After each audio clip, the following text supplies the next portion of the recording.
नमस्कार दोस्तों। सुजानपुर के विधायक व प्रदेश कांग्रेस कमेटी के उपाध्यक्ष राजेंद्र राणा ने कहा कि कोरोना काल के बीच जिस तरह पूरे देश में स्वास्थ्य सुविधाओं के अभाव में हाहाकार मची है, भारत के हुक्मरानों की फजीहत हो रही है और दुनिया भर में ये संकेत गया है कि मोदी सरकार ने देश में स्वास्थ्य सुविधाएं बढ़ाने की बजाय राजहट को प्राथमिकता दी है, जिससे देश में त्राही त्राही मची है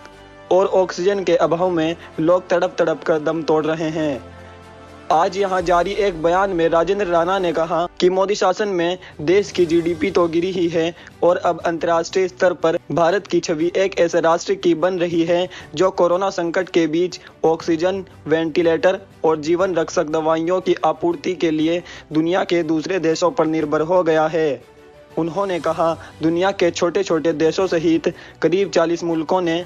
जिस तरह भारत को मदद की पेशकश की है और जिस तरह अमेरिका ने भारत से अपने नागरिकों को स्वदेश लौटने को कहा है, उससे दुनिया में मोदी युग के दौरान भारत का तथाकथित डंका बजने के भाजपाइयों के दावे की हवा निकल गई है। राजेंद्र राणा ने कहा कि उत्तर प्रदेश में भाजपा के एक विधायक की कोरोना से मृत्यु होने पर उसके बेटे ने ही स्वास्थ्य तंत्र की पोल खोल दी है और यह कहते हुए अपनी पीड़ा जाहिर की है कि जब भाजपा विधायक को अपनी ही सरकार में स्वास्थ्य सुविधाएं उपलब्ध नहीं हो पाई तो आम जनता की पीड़ा को कौन समझेगा।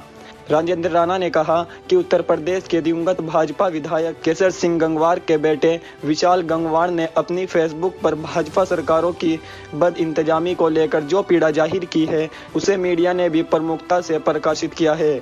राजेंद्र राणा ने कहा कि मोदी सरकार सिर्फ डींगे हाँकने वाली सरकार साबित हुई है, जिसने अपने सत्ता काल के दौरान न केवल महंगाई को चरम पर पहुंचा दिया है, बल्कि बेरोजगारी ने भी तमाम रिकॉर्ड तोड़ दिए हैं। उन्होंने कहा, देश के स्वास्थ्य तंत्र को मजबूत करने के बजाय मोदी सरकार देश के कुछ औद्योगिक घरानों को लाभ पहुंचाने में ही अब तक लगी रही है। उन्होंने कहा, विज्ञापनों और सुर्खियों में बने रहने के लिए मोदी सरकार आए दिन बड़ी बड़ी घोषणाएं कर रही है, लेकिन धरातल पर सब घोषणाएं हवा हवाई हो जाती है। उन्होंने कहा कि अब तो देश की शीर्ष अदालतों से भी सत्तारूढ़ दल को कड़ी फटकार सुननी पड़ रही है।